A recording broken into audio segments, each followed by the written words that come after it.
Will the long-running standoff in Venezuela finally come to an end? The government and opposition are now expected to hold talks as the country reels from an economic crisis. But what will it take to reach a deal? This is Inside Story.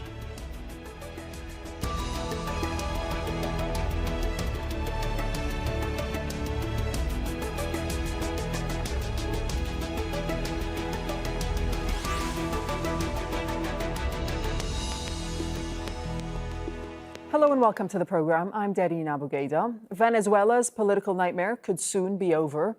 President Nicolas Maduro and his main rival, Juan Guaido, have agreed to hold talks in Mexico in August to try to resolve their differences. It wasn't long ago Venezuela was considered one of Latin America's most economically stable countries. But the oil-producing nation has seen 8 years of recession fueled by an ongoing political crisis since 2018. Tough U.S. sanctions and multiple attempts to overthrow the government. And that's without the added complications of COVID-19. The stakes are high, but will Venezuela's leaders leave their rivalry aside to rescue their country? I'll introduce our guest in just a moment for Inside Story, but first let's take a look at how Venezuela got to where it is right now. So in 2019, Nicolas Maduro was sworn in for a second term as president, but the opposition, which had boycotted the elections, accused Maduro of vote rigging and refused to accept his win. Then opposition leader Juan Guaido declared himself interim president. He was quickly accepted by the United States and at least 50 other countries as Venezuela's legitimate president. Maduro responded by cutting ties with the U.S., who he accused of working with Guaido, and then refused to allow humanitarian aid sent by Washington to help with an ongoing food crisis. Well, the U.S., under former President Donald Trump, reacted by imposing crippling sanctions on Maduro's government and on Venezuela's main lifeline, oil exports. The political crisis led to a lack of investment, food shortages, and the migration of up to 5 million Venezuelans, thousands of whom were considered part of a skilled workforce.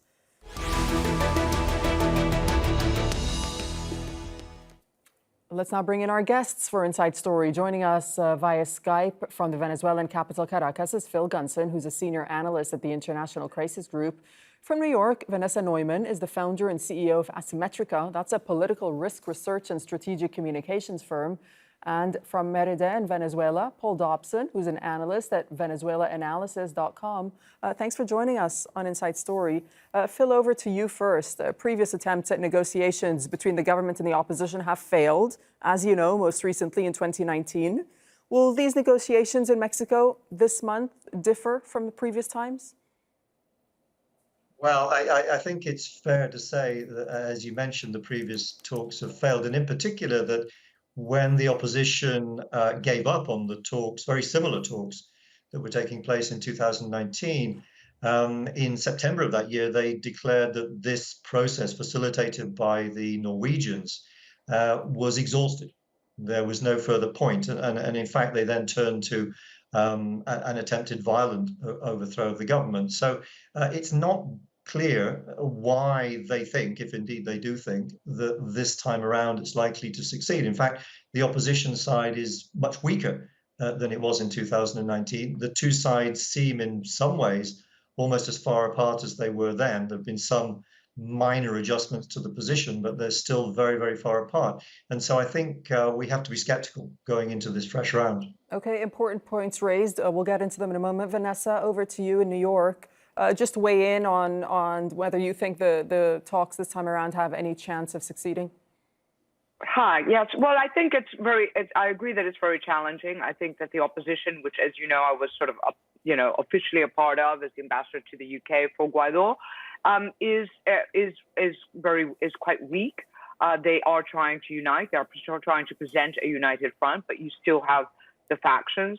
I think that the strong hand that they do have to play is that the Maduro regime has not been able to really secure a lot of the foreign assets in countries where Guaido continues to be recognized, including the U.S., the United Kingdom, and most of the countries in Europe. And so what Maduro is trying to do is to try and set some sort of minimal conditions so that his local elections will attain some sort of international recognition, so that they can become the imprimatur for later presidential elections so that he can again get access to that international money that has been held pending free and fair elections. That's the issue. Maduro wants the money, wants enough legitimacy to secure the money, which then goes, unfortunately, into the kleptocratic regime. I want to correct you on one point, though. Maduro did not break relations with the United States because of Guaido. The Chavistas had broken relations with the United States many years ago. It's been years since the United States has really had a properly functioning diplomatic relations with, with Venezuela. Yeah. I mean, the point is that the relations have really deteriorated between the United States and Venezuela since Guaido. But Paul Dobson, over to you. I know that you told our producer before the show that, in your opinion, the political crisis has already ended in Venezuela. What are you basing that on? Well, when we were talked in 2019, Dareen, there was a very clear confrontation between two fairly strong political groups in the country, the government on one hand and the Guaido-led opposition on the other hand. Now, this correlation has changed quite significantly over the last 2 years. There is now, we can essentially say here in Venezuela on the ground, there is no confrontation in the political arena to some extent. The Guaido camp has essentially been removed from the political map. They have lost most of their support base here. They're losing their support base in the international arena as well. So when we look at the Venezuelan political map at the moment, we can see a dominant government sector. We can see a growing but still very small moderate right-wing opposition sectors. And we can see a Guaido camp which is basically in disaster, in collapse at the moment. So I think it's incorrect to describe the current political situation in Venezuela as a confrontation or a crisis. Now, obviously, this doesn't mean to say that Venezuela is going through a period of growth. There is an economic crisis which is going on at the same time. But politically, this situation is very different to 2019 when the last talks came about, as Phil mentioned. And I think this needs to be taken into account when we look at the possibilities of success. The bargaining chips of each side in the equation are very different to what they were in 2019. Okay, Phil, the Maduro reportedly has placed conditions on any new talks, and what he's calling for is a lifting of the blockade against the country, the U.S. sanctions against the country, and the return of frozen or seized assets. I mean, is that a likely scenario going into these talks? Well, in a word, no. It's not going to happen. The United States government has made it very clear that in order for there to be significant relief or sanctions relief, then there has to be equally significant progress in terms of, as they would see it, restoring democracy to the country. That means that it looks very much as if we would need to go a very long way down the road in these negotiations, because I think it's going to be a very slow process. The idea that, as Maduro would wish, sanctions be lifted first, and his government and all its institutions be recognized as legitimate before anything else can happen, I think that's clearly unrealistic. But it's also unrealistic for the opposition, I think, to demand of Maduro that he bring forward presidential elections, that he reinstate, that he restore constitutional, institutional rule to Venezuela instantaneously, because despite what Paul says, I mean, this is a very, very unpopular government. It's a government that knows very well that if it were exposed to the rigors of full-scale democracy, if you like, then it would lose power. Not necessarily would lose power to those presently engaged in this negotiation, but Maduro is an unpopular leader. He's been unpopular really for the duration of his term and a half in office so far, and so he's not going to sit down at talks and agree to something that's going to lead to him losing power, especially because he's wanted internationally for allegations of drug trafficking, human rights abuses. There are 2 cases in the International Criminal Court against high-ranking Venezuelan officials, including Maduro, and so it's highly risky for Maduro to agree to anything like that. Paul, would you like to just respond to the claims by Phil that Maduro right now currently is highly unpopular in the country? No, to some extent, I would agree with Phil in this affirmation, but we need to contextualize. There is a widespread disenchantment with political parties in Venezuela, which has been building over the last 5 years. And it really reflected in turnout in the elections. Turnout has been decreasing over the last 6 or 7 years in every election. And I think it would be fair to say that Venezuelans on the streets are really disenchanted with both the Chavista political leaders, but also the opposition political leaders. It's not just a phenomenon which is unique to Maduro.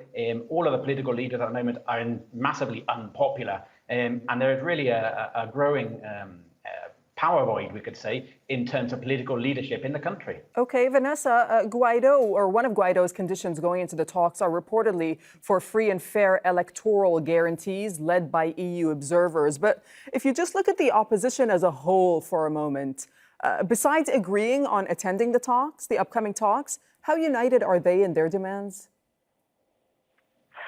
Well, as I mentioned before, they are trying to put together a united front, but as you know, that we call it the G4, that's main four parties, that which is Voluntad Popular, Un Nuevo Tiempo, Primero Justicia, and Acción Democrática.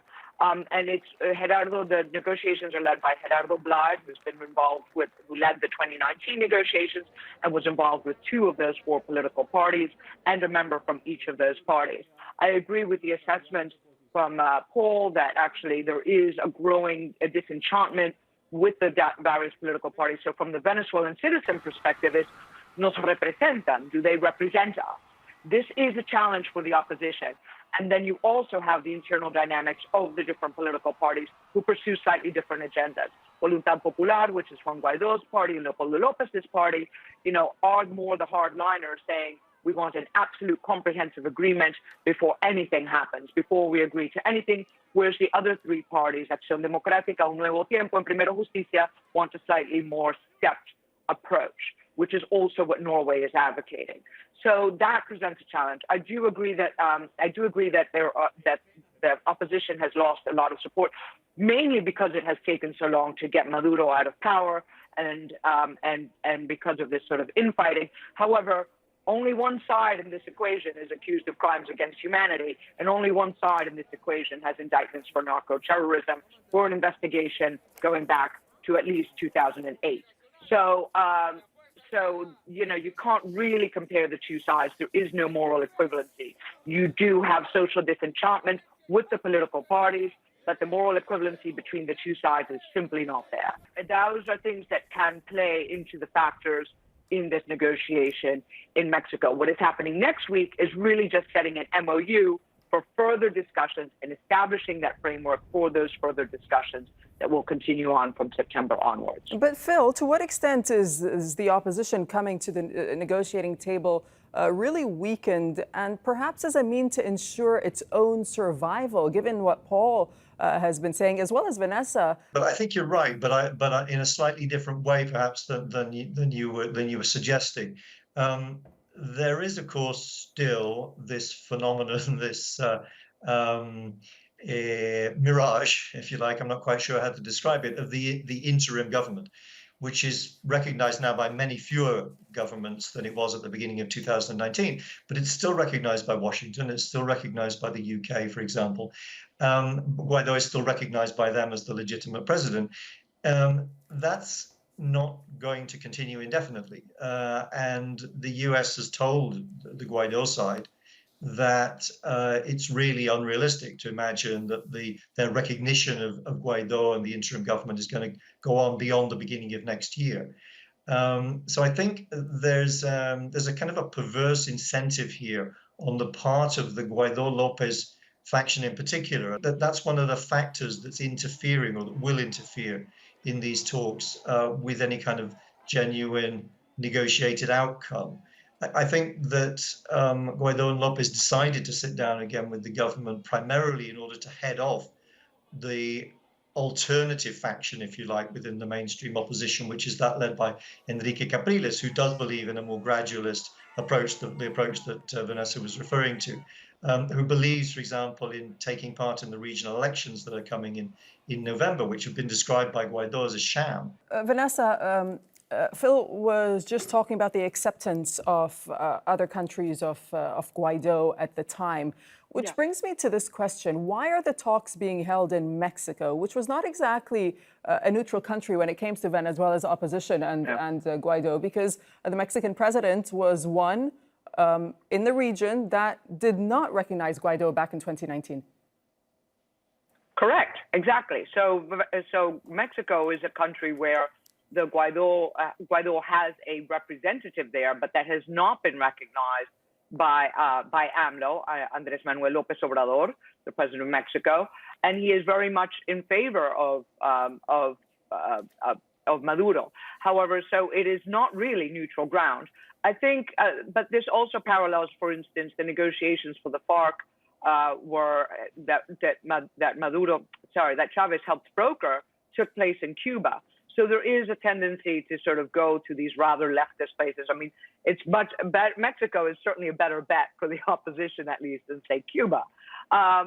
So to have it in this sort of more than slightly leftist terrain that favors the Maduro camp definitely is meant to get them to the table. However, don't forget that the Americans do have a strong presence in Mexico. It is just over the border. You do have tremendous commercial ties between Mexico and the United States, gas pipelines, automotive industry, etc. So it's sort of the near abroad. It's sort of leftist enough for, to appeal to the Maduro camp and still sort of close enough to the United States that there can be a little bit of moderation of that extreme leftism. In terms of hosting these talks, and rather makes it convenient for Washington, who will be sending also some representatives to the talks. Let me ask you about the United States. Yeah, see how that goes. Just recently, Vanessa, the U.S. Treasury Department, in fact, last month announced it would authorize Venezuela to now import liquefied petroleum gas from the United States and other sources. What is the reason behind this move by the Biden administration? Is there a shift, do you think, in relations? Well, not really. I mean, I agree with Phil's assessment that, Maduro's demands of recognize all of me and give me all my money is really unrealistic because of the kleptocracy, the narco-terrorism. It's just not going to happen. And because there would be no incentive to negotiate after that once you have all full recognition. So, but I think that the Biden administration is trying to also head off a humanitarian issue, and it is it's signaling its willingness. The liquefied petroleum gas is really what Venezuelans use to cook. So you already have, millions of Venezuelans that are burning wood to try and cook their meals at home. So it is to show that there is support for the Venezuelan people or opening windows to help the Venezuelan people. However, since oil for LPG is not a transaction that can happen, it's difficult to see how Maduro would do that because he would have to spend cash, which is an international reserves, which are at a low and are at a premium for him to do that. So it slightly puts Maduro, it shows that Biden is conscious of the difficulties of the everyday people in Venezuela, while also serves to put Maduro on the back foot. You have this opportunity to help your people. Will you or will you not do it? And if you don't, you own that. So it's a fairly savvy diplomatic move on the Biden administration's part. And hopefully it will help the Venezuelan people, though frankly, I don't see that happening in practice due to Maduro's positions. Let's find out from Paul Dobson over in Venezuela. How do you think the Maduro government is viewing that move by the Biden administration? Well, we have to remember here that the Biden administration actually inherited the vast majority of the current sanctions, the blockade against Venezuela from mostly Donald Trump, his predecessor, but also Barack Obama, his party member and the predecessor Donald Trump. Biden himself hasn't actually implemented many sanctions since he came into office. But this kind of magnanimous picture of Biden, which Vanessa painted, I may agree with her slightly down the line when we start seeing a few more measures.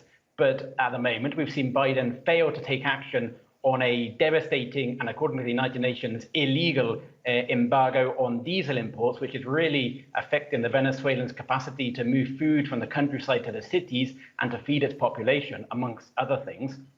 And we've seen the Biden administration really unwilling at the moment to take any sort of significant steps on the oil embargo against Venezuela, which is basically cutting off 99% of its national income, you could say.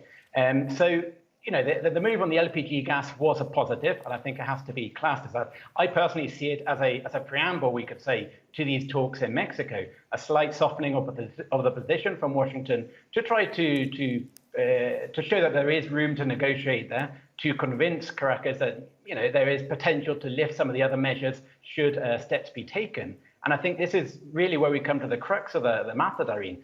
These talks in Mexico will only have real results to show if there is political maturity from both parts. So, if the Guaido camp arrives claiming that Maduro has to hand power over, the talks will not work because there's a lack of maturity. The same could be said from the Maduro government and, of course, from Washington. So, Paul, just back on the issue of the Biden administration and the U.S., what you're saying is from the Trump era through to the Biden era, there really hasn't been much change, in your opinion, right? No change whatsoever in the 7 months that Biden's been in office since last year, correct. Okay, Vanessa, go ahead. I know you want to jump in there. Yes, no, I do agree with Paul's analysis that, the Biden has inherited the sanctions really got going. The first sanctions were under Obama. They got going much stronger under the under Trump. And part of the reason I was personally involved with part of that, which was the turning point, was the hunger bonds protest in front of the Goldman Sachs headquarters, which I actually helped organize, which was at the time, if you remember, in 2017, the protests were really hot in Venezuela, and we had kids being shot at point blank range and being run over. And at that time, Goldman Sachs handed a bunch of hundreds of millions of dollars to Maduro. And that protest that got really the front page of every financial media in the world really started, kicked the sanctions into high gear as people realized that this is, a murderous regime murdering its citizens, and that Venezuelans were standing up to that. So I think I also published yesterday in Energy Advisor, a publication of the Inter-American Dialogue, my personal views of how this negotiation should happen. I do agree that, the first things that should be negotiated in terms of lifting of oil sanctions should be that in exchange for food and medicine and the diesel to get that to the people, as Paul was saying. However, that needs to be pegged to the liberation of political prisoners, let the political prisoners out, and start setting up credible elections with some international supervision for November. And then you can help the people. That could be a win for Maduro if he shows that he wants to help the people and have, a fig leaf of democracy. Okay, let me just bring in, we're running out of time. Thank you so much, Vanessa, but let me just bring in Phil for a final word on the outcome and what you're going to be looking for specifically on that day the meeting is actually held. I'm afraid I think that the 13th of August is more of a photo opportunity than anything else. I think it's unlikely, especially in the middle of an election campaign, that we're going to get much progress beyond that. But if we can see the installation of what will have to be long-term talks and the two sides can sit at the table and really thrash things out, then perhaps after the November elections, we can see greater progress. I'm not really very optimistic that anything much is going to come out of the 13th of August meeting. Okay, we'll have to leave it there. Thank you so much, Phil Gunson, Vanessa Neumann, and Paul Dobson. Thanks for joining us. Thanks for watching. You can see the program again anytime by visiting our website, al-jazeera.com. For further discussion, go to our Facebook page. That's facebook.com/AJ Inside Story. You can join the conversation on Twitter. Our handle is AJ Inside Story. From myself, the whole team here in Doha. Thanks for watching. Bye-bye for now.